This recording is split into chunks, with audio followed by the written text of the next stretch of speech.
Like clean water? We do too! Get ready to learn more about Miami's water and the Everglades. In the latest collaboration between Miami Waterkeeper and the Everglades Foundation. Hi, I'm Dr. Meenakshi Chaba, Ecosystem and Resilience Scientist at the Everglades Foundation.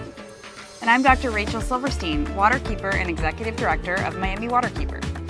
And we are excited to introduce our 4-part video series, in which we'll learn all about how the Everglades supplies water to millions of people. Why we have so many canals in South Florida and why they are important. And how all of these interconnected waterways affect our lives here in South Florida. Have some questions about Miami's water? Drop them in the comments and we'll be sure to get them answered. So stay tuned for our Miami Water and the Everglades video series. And remember, it's all about the water!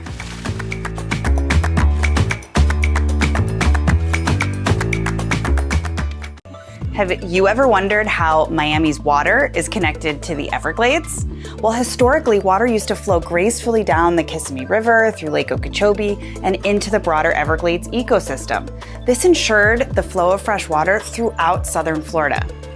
However, misguided efforts in the late 1800s tried to drain the Everglades, and by the 1920s, they built a dike around the lake. Farms were established, which backpumped polluted water into the lake, and artificial channels were carved to release water to the east and the west. This disrupted the natural southern flow. This water diversion still impacts our ecosystem today by starving Florida Bay, Biscayne Bay, and our drinking water aquifer below ground of its essential fresh water. As a result, we now have severe algae blooms, fish kills, and other ecological imbalances, and they've become more prevalent, affecting the Everglades and the communities around them. This modified flow of water also impacts our water supply here in Miami.